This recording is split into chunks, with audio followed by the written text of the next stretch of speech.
इस वीडियो में हम ऑर्थोगोनैलिटी से रिलेटेड एक एग्जाम्पल करेंगे और देखेंगे कि किस तरह दो फंक्शंस को हम म्यूचुअली ऑर्थोगोनल प्रूव करते हैं। तो चलिए शुरू करते हैं। Show that psi1 equal to x e raise power minus alpha x and psi2 equal to x 2 minus alpha x e raise power minus alpha x by 2 are mutually orthogonal x varies from 0 to infinity. तो orthogonality की condition देख सकते हैं।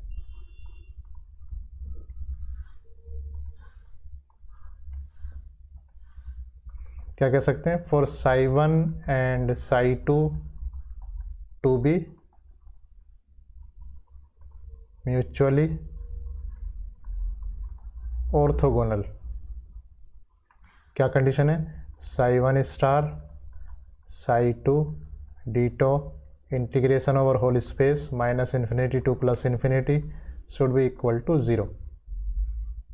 वहाँ psi n था और m not equal to n है। इसका मतलब ये अलग अलग फंक्शन थे, तो यहाँ पहले से ही फंक्शन अलग अलग दिए हुए हैं, तो वो कंडीशन यहाँ सेटिस्फाई हो रही है। दूसरी बात, जो x लिखा हुआ है x varies from 0 to infinity, इसका मतलब ये जो लिमिट्स हैं ये 0 टू इन्फिनिटी हो जाएगी। psi1 स्टार psi2, दूसरे देखिए डीटो का मतलब वॉल्यूम एलिमेंट, ये है। अगर कार्टेशियन सिस्टम है तो dx dy dz, और यहाँ पर चूँकि 1D केस दिया हुआ है, 1D का मतलब x है सिर्फ, तो d tau will be equal to d x. तो इसे लिख देंगे d x should be equal to 0। अगर हम ये प्रूव कर पाते हैं तो फंक्शन ऑर्थोगोनल होंगे, तो इसे रखते हैं वैल्यू। तो यहाँ psi1 दिया हुआ है, psi1 equal to x e raise power minus alpha x. इसका मतलब psi1 स्टार हो जाएगा, ये वही रहेगा, x e raise power minus alpha x. और psi2 दिया हुआ है कितना? ये दिया हुआ है x 2 minus alpha x e raise power minus alpha x by 2। इसको इसमें सब्स्टिट्यूट करते हैं, तो यहाँ इंटीग्रेशन हो जाएगा 0 टू इन्फिनिटी। psi1 का स्टार का मतलब है x e raise power minus alpha x, ये हो जाएगा x 2 minus alpha x e raise power minus alpha x by 2 dx। कितना होना चाहिए? 0 होना चाहिए। तो हम इसे कह सकते हैं कि हम इसकी लेफ्ट हैंड साइड ले रहे हैं। अगर ये राइट हैंड साइड 0 के बराबर आती है तो ये हो जाएगा 0 to infinity 2x square, x यहाँ से है, x ये है, ये 2 है, minus alpha x cube e raise power minus alpha x और alpha x by 2, 3 alpha x by 2 dx। कितना होना चाहिए? इसे मैं लिख सकता हूँ 2 बाहर ले लूँ, 0 to infinity x square e raise power minus 3 alpha x by 2 dx minus alpha 0 to infinity x cube e raise power minus 3 alpha x by 2 dx। तो यहाँ हम इस जैसे एक स्टैंडर्ड इंटीग्रल का सहारा लेंगे। स्टैंडर्ड इंटीग्रल लेते हैं।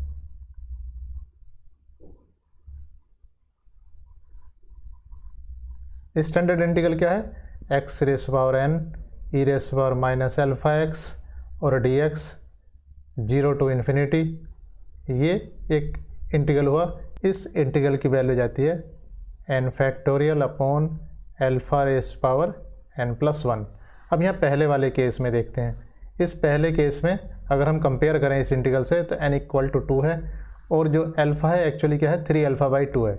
दूसरे केस में n इक्वल टू कितना है? 3 है, और ये अल्फ़ा उतना ही है। इसका मतलब पहले वाला जो इंटीग्रल है, अगर मैं इसे यहाँ ऐसे करके लिखूँ, ये इंटीग्रल की जो वैल्यू होगी, तो पहले वाले इंटीग्रल के लिए n इक्वल टू कितना रखना होगा? 2 रखना होगा। इसका मतलब इसकी वैल्यू हो जाएगी 2 फैक्टोरियल, नीचे अल्फ़ा, ये था e की पावर माइनस एल्फा एक्स, और यहाँ है e की power minus 3 alpha by 2x।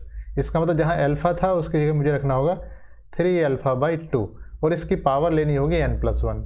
और यहाँ मैंने n कितना लिया था? यहाँ लिया था n इक्वल टू 2। इसका मतलब इसकी पावर हो जाएगी 3 माइनस एल्फा एक्स, यहाँ x की क्यूब है। x की क्यूब होने का मतलब n इक्वल टू 3 है। इसका मतलब ये 3 फैक्टोरियल यहाँ रखूँगा मैं, और यहाँ अल्फ़ा यहाँ उतना ही है 3 अल्फ़ा बाई 2, तो 3 अल्फ़ा बाई 2 रखूँगा, और जो n था 3 उसमें प्लस 1 ऐड करूँगा तो हो जाएगा 4, तो अल्फ़ा ये पावर हो जाएगी यहाँ पर 4 पावर यहाँ हो जाएगी। इसे यहाँ लिख देता हूँ, तो ये हो जाती है इक्वल टू 2 फैक्टोरियल का मतलब 2, 3 अल्फ़ा क्यूब, ये है 27, 2 रेस पावर 3, ये ऊपर आ जाएगा 8 अल्फ़ा क्यूब माइनस, तो यहाँ 3 फैक्टोरियल का मतलब 3 इंटू 2 इंटू 1, और अल्फ़ा पहले से दिया हुआ है, नीचे कितना हो जाएगा 3 रेस पावर 4, तो ये हो जाता है 81 अल्फ़ा रेस पावर 4 और 2 रेस पावर 4 मतलब 16, तो जाता है 16। पीछे देखिए, यहाँ जो ये 2 था, अभी हम लिख रहे थे तो हमारा ये 2 छूट गया था, तो इसे यहाँ लिखना था, तो एक्चुअली है क्या, यहाँ एक 2 छूटा हुआ है, तो यहाँ 2 हमारा पहले से ये रह गया है, तो यहाँ 2 लिख लेते हैं पहले से। इसका मतलब ये कितना हो जाता है, ये हो जाता है 32 अपॉन 27 अल्फ़ा क्यूब, यहाँ 3 से काटेंगे तो कितना हो जाएगा 27, तो हो जाएगा माइनस 32, और अल्फ़ा से पावर 4 काटने के बाद आ जाएगी 3, ये आ जाएगा 27 अल्फ़ा क्यूब इक्वल टू 0, जो कि RHS के इक्वल है। इसका मतलब ये हो जाता है कितना, इसका मतलब ये हो जाता है integration 0 to infinity psi1 star psi2 dx equal to 0। तो हम कह सकते हैं कि psi1 और psi2 कैसे हैं, म्यूचुअली ऑर्थोगोनल है।